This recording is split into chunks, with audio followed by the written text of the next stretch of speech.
Yes, so good morning to all of you, dear students. Welcome to you all in my YouTube channel, Ajay Sir Science Classes. A very long period of time, I will back once again, and today we are going to discuss the science of Standard 5, and the name of the chapter is Safety and First Aid. The name of the chapter is Safety and First Aid. First Aid. Okay. So let me see, इस chapter के बारे में आज हम लोग पढ़ेंगे safety and first aid. Safety क्या, यानी सुरक्षा। ओके, तो कैसे हम लोग अपनी सुरक्षा को मेंटेन करेंगे, कैसे अगर कोई घटना घट जाती है, अगर हमारे साथ कोई अप्रिय घटना घटती है, तो हम लोग कैसे उस दुर्घटना से अपने आप को बचाएंगे, या अगर हमारे साथ कुछ घटना घट गई तो फिर हम लोग कैसे अपने आप को सेफ मोड में रखेंगे, कैसे अपने आप को सुरक्षित करेंगे, इनके बारे में पढ़ेंगे। तो जैसा कि हम सभी लोगों को पता है कि ये जो चैप्टर है वो प्रीवियस क्लासेस यानी क्लास 4 में भी पढ़ना है, क्लास 3 में भी पढ़ना है, तो कुछ आपको वहां पे भी पढ़ना है। उसी का थोड़ा सा विस्तारित रूप आज हम लोग इस क्लास में डिस्कस करेंगे। तो हम उम्मीद करते हैं कि आपको पहले की भी क्लासेस बहुत अच्छे लगे होंगे, एंड आई होप सो कि आज का भी क्लासेस बहुत इफेक्टिव होगा। हम धीरे धीरे करके सारे के सारे चैप्टर को विद क्वेश्चन एंड सॉल्यूशंस हम लोग डिस्कस करेंगे यहाँ पे, है ना। तो आप लोगों से एक निवेदन है कि आप लोग मेरे चैनल को लाइक करेंगे, सब्सक्राइब करेंगे और ज्यादा से ज्यादा शेयर करेंगे, ताकि और भी जो बच्चे होंगे वो कहीं ना कहीं जो साधन संसाधन की कमी होगी, कहीं पे उनको अच्छे से टीचर नहीं मिल पाते होंगे, तो उनको भी सुविधा होगी इस चैप्टर को पढ़ने से। तो आज हम शुरू करेंगे वक्त को जाया बिना किए हुए, सेफ्टी एंड फर्स्ट एड। ये यानी सेफ्टी, कैसे सुरक्षा लेंगे अगर हमारे साथ कोई दुर्घटना घट जाती है, तो फिर हम लोग फर्स्ट एड यानी प्राथमिक उपचार क्या करेंगे, है ना। तो यहाँ पे जैसे कि आप देखेंगे चैप्टर का थोड़ा सा प्रीवियसली हम लोग क्या पढ़े थे उसके बारे में देखेंगे कि हम लोग घर पे अपने आप को कैसे सुरक्षित रखेंगे, स्कूल में कैसे सुरक्षित रखेंगे, अगर स्कूल के प्लेग्राउंड में हम कोई खेल खेल रहे हैं, वहां पे कोई घटना नहीं घट जाए, कोई दुर्घटना नहीं हो जाए, वहां पे हम लोग कैसे बचेंगे, इसके बारे में आप पहले भी पढ़ चुके हैं, है ना। जो बेसिक फर्स्ट एड होता है, मान लीजिए कि आपके साथ कोई अप्रिय घटना घट जाती है, आपको चोट लग जाता है, आपको कहीं खरोच लग जाता है, कोई जख्म हो गया, तो क्या करेंगे यहाँ पे, है ना। फिर कैसे आप अपने को स्वस्थ, स्वच्छ और सुरक्षित रखेंगे, इसके बारे में पहले भी पढ़ चुके हैं। आज जो हम लोग इस क्लास में पढ़ेंगे वो first aid for minor cut, यानी छोटा सा अगर जख्म हो गया है, छोटा थोड़ा मोड़ा कट गया है ना, कहीं पे स्क्रैचेज, है ना, स्किन वगैरह में स्क्रैच अगर आ गया हो, नाक से ब्लीडिंग हो रहा हो, मांसपेशियां में अगर खिंचाव हो, या फिर थोड़ा सा जल गया हो, कहीं पे हड्डी फसली वगैरह टूट गया हो, तो कैसे हम लोग अपने आप को यहाँ पे सुरक्षित रखेंगे, है ना। अगर कहीं पे आग लग गया तो हम लोग कैसे उस आग से अपने आप को बचाएंगे, कोई जहरीला कीड़ा मकोड़ा या फिर कोई सांप वगैरह अगर काट लिया तो हम लोग को क्या करना चाहिए, है ना। तो इन सभी चीजों के बारे में यहाँ पे पढ़ेंगे, लेकिन एक इंट्रोडक्शन के तौर पे, एक परिचय यानी इस चैप्टर के परिचय के रिगार्डिंग अगर देखेंगे तो देखते हैं कि दुर्घटना, एक्सीडेंट जो है वो कहीं भी किसी भी तरीके से हो सकता है, और कब होगा, जब हम लोग केयरफुल नहीं होंगे, व्हेन वी आर केयरलेस। जब हम लोग केयरलेस होंगे तो आप देखेंगे कि कभी भी दुर्घटना घट सकती है हमारे साथ, और कोई जरूरत नहीं कि हम ही केवल केयरलेस हो, हम बहुत सतर्क भी होंगे, और कोई दूसरा व्यक्ति केयरलेस होगा तो उसके कारण भी दुर्घटना घट सकती है ना। यहाँ पे तरह तरह की घटनाओं के बारे में देखेंगे, जैसे घर में क्या क्या दुर्घटना घट सकती है। तो घर में मेनली यानी जब हम लोग घर में रहते हैं तो प्रमुख रूप से जो दुर्घटना हो सकती है वो घर में जैसे आग लग जाना, है ना। जैसे मम्मी लोग किचन में खाना बनाती है, किसी कारण से गैस का नॉब खुला हुआ रह गया तो वहां पे आग लगने की प्रबल संभावना बनती है ना। उतना ही नहीं, घर में बिजली की बहुत सारे बिजली के से चलने वाली उपकरण मौजूद होते हैं। अगर उस उपकरण में भी कोई खामियां निकल गई, कोई कमियां, कोई डिस्टरबेंस हो गया, कहीं पे स्क्रैचेज आ गया तो भी दुर्घटना घट सकती है। घर में बहुत सारे शार्प ऑब्जेक्ट, जैसे देखिएगा किचन में चाकू होता है, कैंची होता है, घर में लोग ब्लेड वगैरह यूज करते हैं। अगर इसका भी सही तरीके से उपयोग नहीं किया जाए तो हमारे साथ दुर्घटना घट सकती है ना। फिर देखिएगा घर में बहुत सारे दवा रखा हुआ रहता है, अलग अलग बीमारियों के लिए अलग अलग प्रकार की दवाएं रखी होती है। अगर वो दवा सही तरीके से नहीं यूज किया गया, या फिर कोई घर में बहुत सारे छोटे छोटे बच्चे रहते हैं, खेलने के क्रम में अगर उस दवा को अपने मुंह में डाल लेते हैं, वहां भी एक्सीडेंट होने की प्रबल संभावना बनती है। इसीलिए कहा जाता है कि आप घर में कोई खाने की दवा या पीने की दवा है तो उसको बच्चों के पहुंच से दूर रखिए। नहीं तो क्या होगा, अगर बच्चे उस दवा को खा लेते हैं तो कहीं ना कहीं शरीर को नुकसान देगा, हो सकता है कि वो बच्चा मर भी सकता है ना। तो ये हम लोग देखें कि घर में क्या कौन कौन सी घटनाएं घट सकती है। अब हम लोग देखेंगे दूसरा कि विद्यालय में, अगर आप विद्यालय में हैं, when you are at school there must be a chance to happen an accident. विद्यालय में भी जैसे देखिएगा कि बच्चे जो है वो विद्यालय में, स्कूल में क्या होता है, सीढ़ी पे कूदते हुए जा रहे हैं, सीढ़ी पे कूदते हुए आ रहे हैं, है ना। प्लेग्राउंड में देखिएगा बच्चे खेल रहे होते हैं, आपस में धक्का मुक्की करते हैं। बस पे चढ़ने के लिए भी देखिएगा धक्का मुक्की करते हैं, बस पर से उतरने के लिए बहुत सारे बच्चों को देखिएगा कि बेंच पे ही दौड़ दौड़ करके कूदना शुरू कर देता है। तो यहाँ पे भी घटनाएं घट सकती है, कोई दुर्घटना आपके साथ हो सकता है।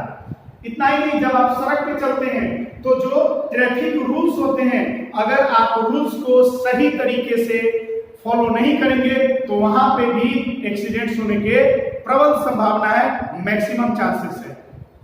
अब कभी कभी हम लोग जो सतर्क रहते हैं, लेकिन अगर दूसरा व्यक्ति सतर्क नहीं है तो घटना घटेगी, है ना। तो वहां पे क्या करना चाहिए, तो इन्हीं सब चीजों के बारे में हम लोग यहाँ पे पढ़ेंगे। सबसे पहला यहाँ पे हमारा टॉपिक आज का होगा वो है फायर एंड इट्स प्रिवेंशन। सबसे जो पहला टॉपिक है फायर एंड इट्स प्रिवेंशन। यानी अगर आग लगता है तो फायर दिया है आपको, फायर अगर आग लगता है तो क्या करना चाहिए और उससे हम लोग कैसे बचाव करेंगे, है ना। तो यहाँ पे हम लोग देखेंगे यहाँ पे कि most of the fires start from the kitchen और the defective electrical gadgets. Electrical gadgets मतलब जो बिजली से चलने वाली उपकरण, जैसे फैन है, बल्ब है, माइक्रोवेव ओवन है ना, बहुत सारे मोटर्स हैं, मिक्सर है, ग्राइंडर है, बहुत सारे चीज आप देखिएगा घर में जो उपयोग में आते हैं। तो यहां से किचन से भी, और जो घर में हमारा बिजली के उपकरण है, बिजली का जो तार बिछा हुआ वहां से आग लगने की प्रबल संभावना बनती है। तो देखेंगे कि जितने भी इलेक्ट्रिकल गैजेट्स है और इलेक्ट्रिकल गैजेट्स जो भी घर में हम लोग उपयोग करते हैं, बिजली से चलने वाले उपकरण, उसका समय समय पे उसको हम लोग को क्या करना है, चेक करना है कि वो सही रूप से काम कर रहा है या नहीं कर रहा है। कोई वायर है तो वायर कहीं कटा हुआ तो नहीं है, कहीं पे खरोचा हुआ तो नहीं है, छिलाया हुआ तो नहीं है ना। अगर ऐसा है तो उसको तुरंत में हम लोग को रिप्लेस करना चाहिए। ये पॉइंट नंबर 1 है ना। फिर देखेंगे दूसरा पॉइंट पे हम लोग चर्चा करेंगे क्या हो सकता है ना, कि कभी भी बिजली से चलने वाले उपकरण, चाहे वो तार हो, बल्ब हो, फैन हो, कुछ भी हो, वो गीला नहीं होना चाहिए, यानी पानी से भीगा हुआ नहीं होना चाहिए। अगर ऐसा होता है कि अगर वो भीग जाता है तो पहले उसको साफ करके सुखा दीजिए, तब उसको उपयोग में लाइए, अन्यथा आप इंजर्ड हो सकते हैं, आपके साथ दुर्घटना घट सकती है। तीसरा जो हम लोग पॉइंट देखेंगे, केरोसिन स्टोव की बात करेंगे, थर्ड, है ना, केरोसिन स्टोव की बात करेंगे कि मिट्टी के तेल से चलने वाले भी ये स्टोव घर में लोग यूज करते हैं। तो कभी भी इस स्टोव को आपको फ्लोर पे, सतह पे, जमीन पे रख करके, है ना, फ्लोर जो होता है उस पे रख करके नहीं यूज करना है। क्यों? क्योंकि मान लेते हैं कि अगर मिट्टी का तेल उस जमीन पे आकर के गिर गया, तब आप उस स्टोव को अगर यूज करेंगे तो क्या होगा, यहाँ पे समस्याएं उत्पन्न हो सकती है, क्योंकि मिट्टी का तेल जब फ्लोर पे जाएगा तो वो स्प्रेड करेगा, छितराएगा, फैलेगा, और ऊपर में जब फ्लेम चलेगा तो वो आग विस्फोट करने का यानी विस्फोटक रूप में आग लगने की संभावना बनती है। तो कभी भी ऐसा करना हो तो उसको सर्टेन हाइट पे लकड़ी वगैरह का कुछ ये स्टेज टाइप का बना लेंगे या फिर कुछ स्लैब का ही बना लेंगे और वहां पे उसको उपयोग करेंगे तो आग लगने की संभावना जो है वहां पे घट जाती है। फिर देखेंगे यहाँ पे कि जब आप गैस का उपयोग करते हैं, है ना, चौथा point, using LPG gas stove, LPG gas stove, है ना। एलपीजी का फुल फॉर्म क्या होता है आपको बता देते हैं, इस पे ध्यान दीजिएगा, ये जीके में भी बहुत बार क्वेश्चन आता है। LPG that means liquefied petroleum gas, यहां पे लिख देते हैं एलपीजी का मतलब लिक्विफाइड पेट्रोलियम, पेट्रोलियम गैस, है ना, एलपीजी। अब देखिए तो घर में जो है मोस्टली हम लोग अब के समय में मोस्टली लोग क्या करते हैं, एलपीजी गैस का यूज करते हैं घर में। तो जब आपको एलपीजी गैस को यूज करना हो तो आप उसके नॉब को खोलिए, स्विच ऑन कीजिए, जैसे ही उसका काम समाप्त हो जाता है आप एलपीजी गैस को का जो स्विच है उसको बंद कर दीजिए, यानी जब वो यूज में है तो ऑन करके रखिए, जब वो यूज में नहीं है तो उसको ऑफ कर दीजिए। अगर ये दूसरा चीज कि जब भी आप ये गैस स्टोव, ये एलपीजी गैस का उपयोग किचन में करते हैं तो make sure that the Windows of the kitchen room must be opened. कहने का मतलब है कि किचन में जब आप जाते हैं और किचन में खाना बनाते हैं तो किचन की जो खिड़कियां हैं उसको खोल करके रखिए, दरवाजा वगैरह है खोल करके रखिए, किचन में जो एग्जॉस्ट फैन है उसको भी ऑन कर दीजिए, ताकि अगर मान लेते हैं कि कहीं से अगर गैस का रिसाव होता है, ऐसे नहीं होना चाहिए लेकिन एक्सीडेंट कभी भी हो सकता है, तो अगर थोड़ा सा भी गैस का रिसाव होगा या फिर टेम्परेचर हाई होगा, टेम्परेचर इनहांस करेगा, तो क्या होगा कि जो गैस है एलपीजी जो लिबरेट किया है उस रूम में वो खिड़की के माध्यम से, दरवाजा के माध्यम से या फिर जो एग्जॉस्ट फैन है उसके माध्यम से वो बाहर चला जाएगा। अगर ऐसा करते हैं तो आप बहुत अच्छे तरीके से सेफ्टी को फॉलो करते, सेफ्टी रूल्स को फॉलो करते हुए सेफ रहेंगे। नहीं ऐसा नहीं करते तो कभी भी आपके साथ अनहोनी हो सकता है, अप्रिय घटना घट सकती है। और भी आग लगने के और भी कारण है, जैसे फायर क्रैकर्स, यानी बच्चों को देखिएगा कोई भी फंक्शन है, त्योहार है, बर्थडे पार्टी है, दीपावली है, छठ है, ये सब जो देखते हैं कॉमन फेस्टिवल है, तो इसमें लोग बच्चे जो है छोटे छोटे बच्चे हैं वो फटाका जिसको बोलते हैं फायर क्रैकर्स उसको करते हैं, तो लोग उसका इस्तेमाल करते हैं, फायर क्रैकर्स जिसको हम लोग बोलेंगे, है ना, फायर क्रैकर्स देखने की पटाखा उसको हम लोग करते हैं, है ना। ये सब जो बोर्ड पे लिखते हैं उसको नोट करते चलिएगा, नहीं आएगा समझ में तो आप मेरे से पूछेगा, है ना, व्हाट्सएप के माध्यम से या फिर मेरे से पर्सनली कमेंट बॉक्स में क्वेश्चन करके पूछेगा। फायर क्रैकर्स, फायर क्रैकर्स मतलब होता है फटाखा या पटाखा, पटाखा। तो बच्चे देखिएगा अक्सर इससे खेलते मिलेंगे आपको, किसी भी कोई भी पार्टी फंक्शन हो, कोई भी छोटा सा फंक्शन होता है तो बच्चे इसका इस्तेमाल करते हैं। याद रखिए आप यूज कीजिए, ऐसे तो ये सब गलत चीज होता है, गंदा चीज, इसको इस्तेमाल नहीं करना चाहिए। लेकिन अगर फायर क्रैकर्स का when you use fire crackers you should maintain that you are along with your parents. That means कि जब भी आप फायर क्रैकर्स का यूज करते हैं तो आप अपने घर के कोई भी सदस्य, जैसे आपके मम्मी हो, पापा हो, दादा हो, दादी हो, कोई भी बड़े बुजुर्ग जो है ना बड़े लोग होते हैं, उनके संरक्षण में उनको रहते हुए आप इसको छोड़िएगा, इसका इस्तेमाल कीजिएगा, नहीं तो यहाँ पे भी आग लगने की प्रबल संभावना बनती है ना। घर में छोटे बच्चे होते हैं उनको कभी माचिस का डब्बा मत दे दीजिए कि वो माचिस के डब्बा से खेलना शुरू करे, क्योंकि वो भी आग का ही प्रमुख साधन है, तो आग वहां पे भी लगने की प्रबल संभावना बनती है ना। और भी देखिएगा मोबाइल फोन जो है आज के समय में सेलफोन जो बहुत कॉमन है, तो जब आप उसको चार्ज में लगाते हैं तो श्योर रहिए कि चार्ज में लगाते हैं तो बच्चे के पहुंच से दूर रहे, है ना। दूसरी बात कि जब मोबाइल चार्ज हो जाता है तो उसको स्विच ऑफ कर दीजिए, अनप्लग्ड कर दीजिए, यानी जो सॉकेट है सॉकेट से उस चार्जर को निकाल लीजिए और अगर ऐसा नहीं होता है, अगर लंबे समय तक ऐसा छोड़ देते हैं, मोबाइल को चार्ज में लगा हुआ लंबे समय तक छोड़ेंगे तो आपका मोबाइल भी खराब हो सकता है। और दूसरा क्या है कि टेम्परेचर राइज होगा तो आग लगने की प्रबल संभावना यहाँ पे भी बनता है। दूसरा इसमें और भी हम आपको बताएंगे कि जो चार्जर आप यूज करते हैं घर में, जो आपके मम्मी पापा चार्जर यूज करते हैं, वो ब्रांडेड कंपनी का होना चाहिए, जेन्युइन पार्ट्स यूज करें, लोकल कहीं से सस्ता चीप वगैरह नहीं खरीदे, नहीं तो आग लगने की यहाँ पे भी प्रबल संभावना बनती है ना।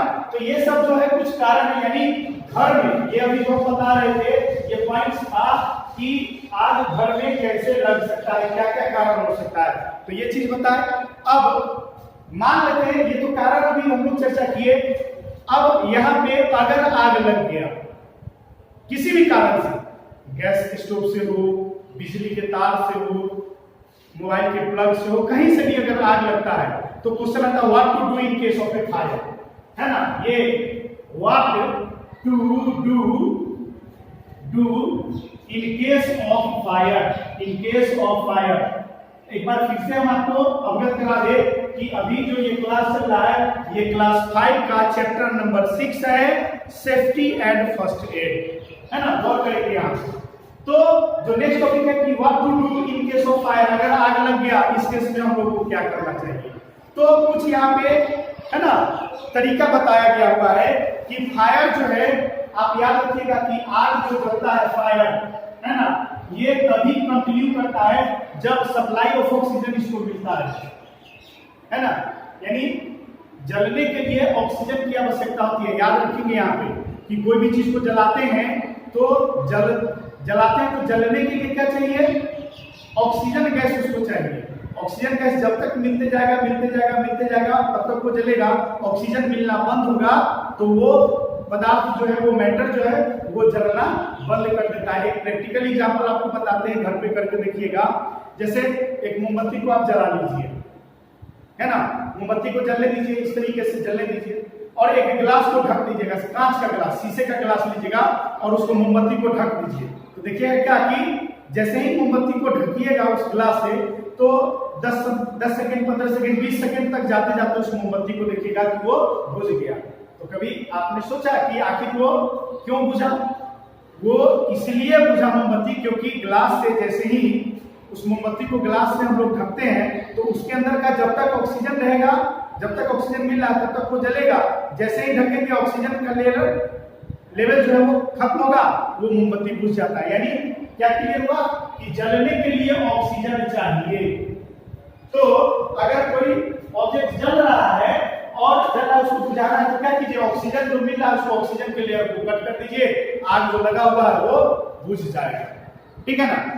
दूसरा चीज है कि जैसे मान लेते हैं कि लकड़ी जल रहा है ना, तो लकड़ी जल रहा है तो एक माध्यम है कि उसके ऑक्सीजन जो मिल रहा है, ऑक्सीजन का सप्लाई उसको किसी माध्यम से उसको ऑफ कर दीजिए, कट कर दीजिए तो भी बुझ जाएगा।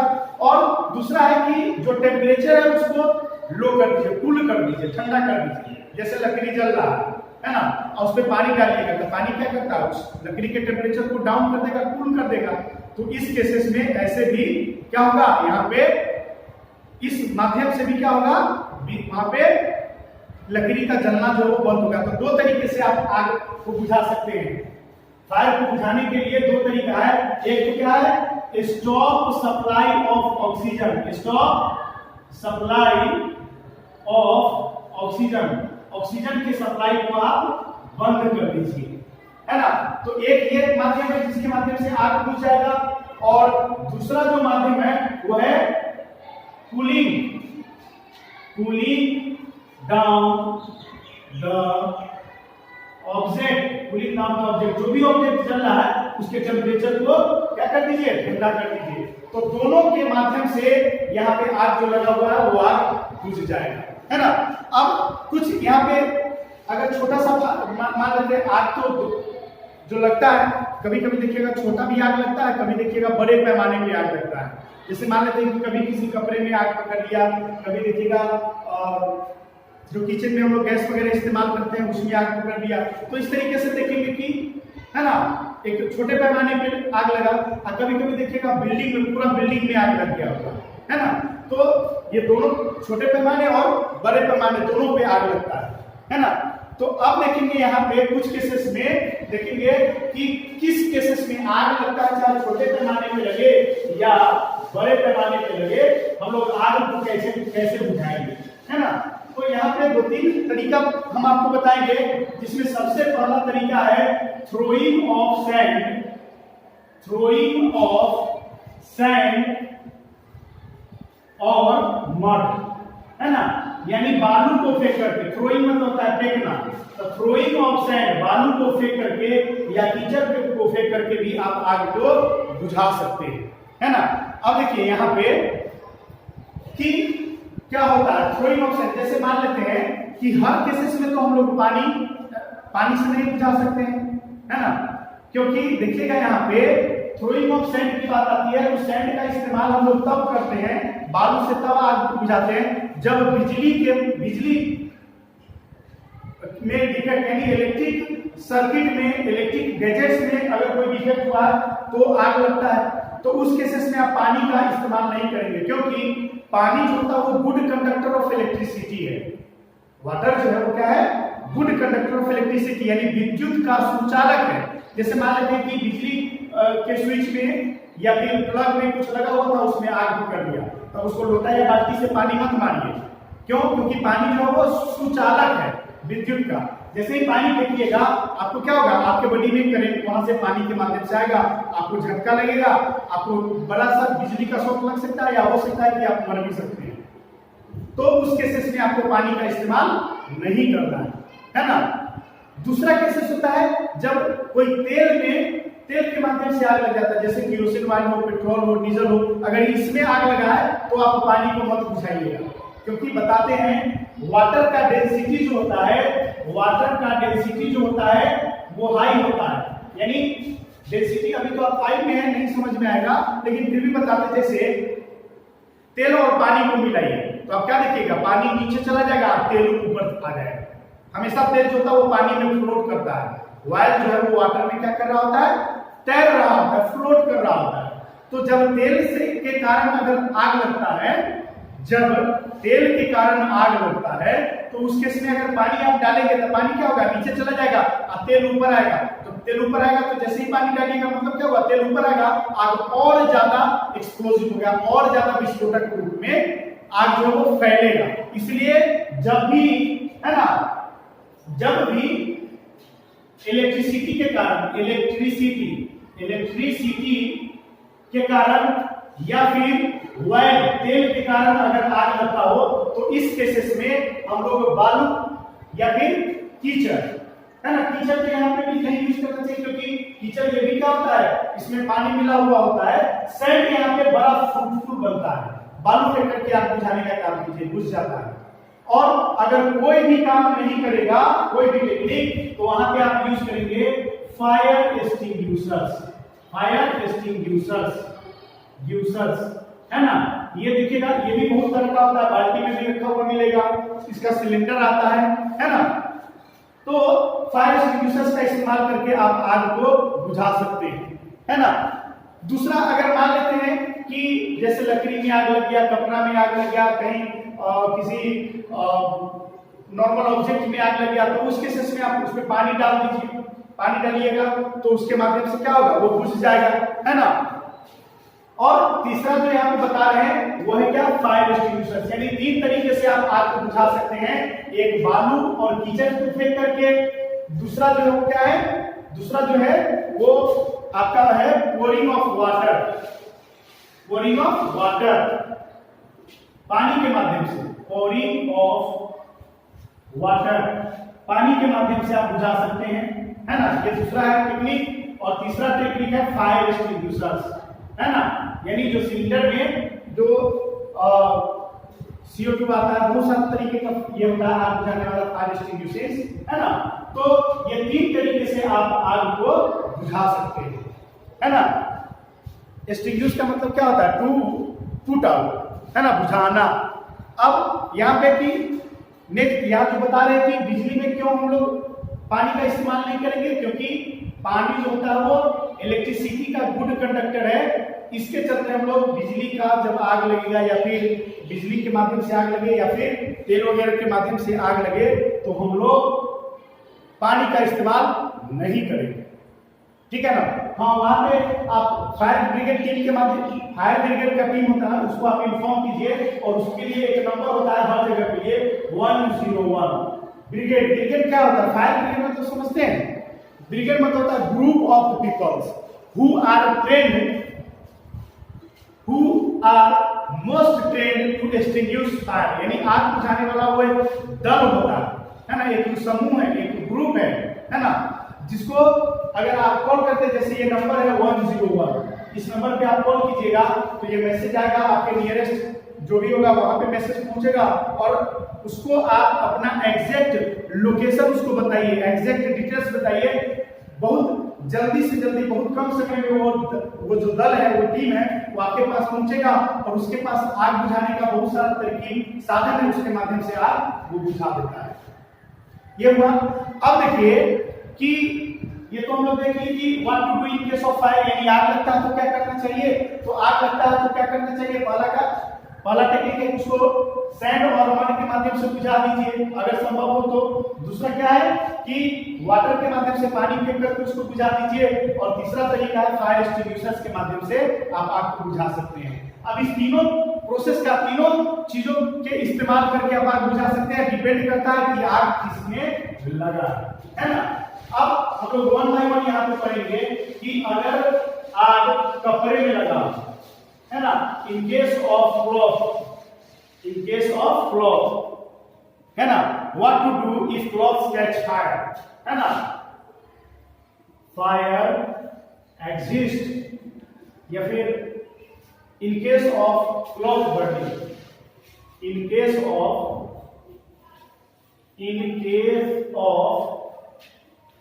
क्लॉथ्स बर्निंग है ना, यानी जब कपड़े में आग लगता है तो हमको क्या करना चाहिए, इसके ऊपर में हम लोग ध्यान देंगे।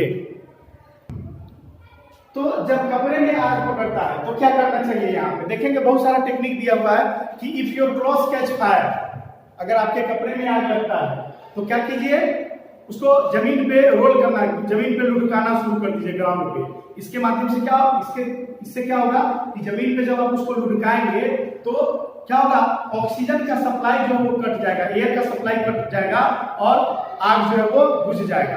अगर आसपास में क्या बोलते हैं कंबल वगैरह अगर हो है ना, तो क्या कीजिए, चादर वगैरह हो तो उसको लपेट दीजिए उसमें है ना, उसमें लपेटिएगा तो वहां भी क्या होगा, ऑक्सीजन का सप्लाई कटेगा और कहीं ना कहीं आग जो है वो बुझ जाएगा है ना।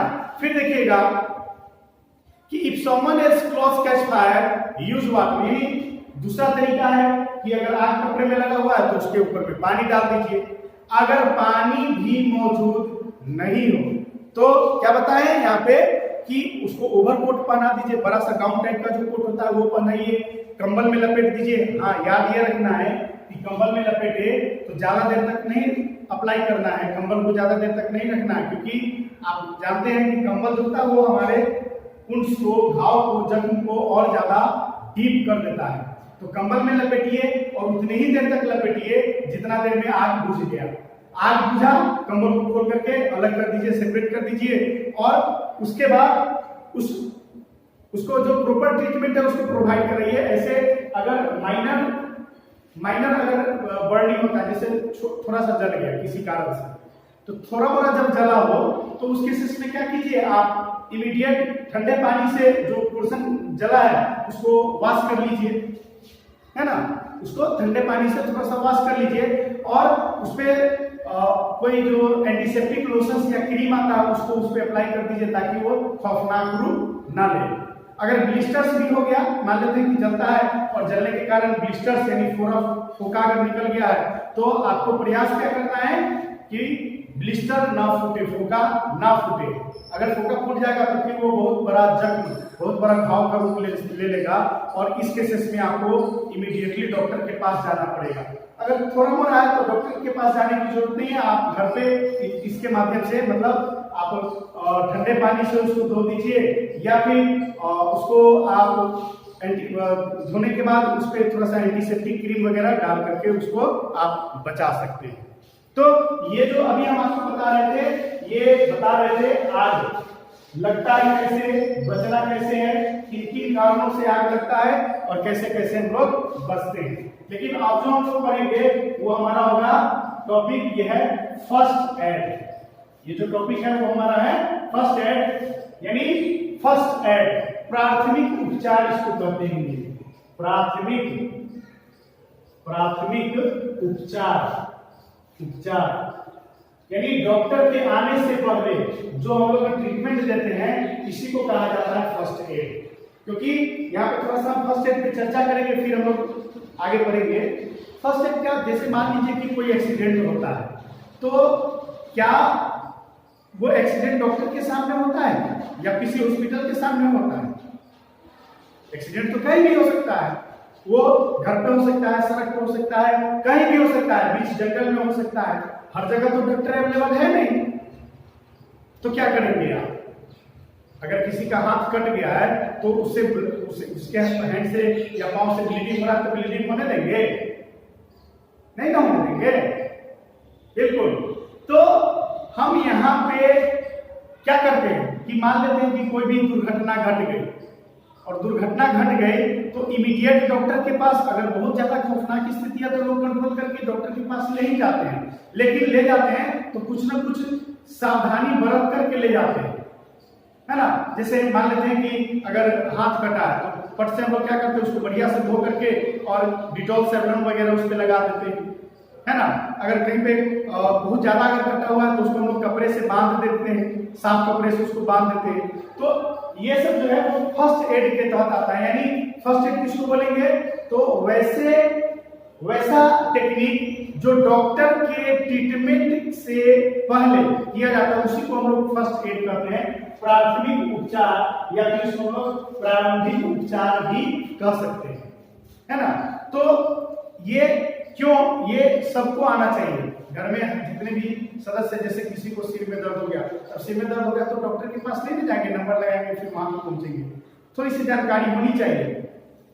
किसी का हाथ अगर जल गया है ना, तो देखिएगा घर में लोग रखते हैं बहुत सारी दवा जो है हम लोग अपने जानकारी के हिसाब से बर्नॉल रखते हैं, हैंडी प्लास्ट लोग घर में रखते हैं, छोटा मोटा बैंडेज रखते हैं, डिटॉल रखते हैं, सेवलॉन रखते हैं, है ना। कुछ स्लाइड अगर फीवर हो गया उसके लिए कुछ ना कुछ मेडिसिन रखते हैं। तो ये सब क्या है? घर में तो सब लोग डॉक्टर नहीं है, घर में कोई लोग डॉक्टर नहीं है। बहुत सारे ऐसे बच्चे हैं जिसके घर में कोई डॉक्टर है ही नहीं, किसी किसी के घर में डॉक्टर है।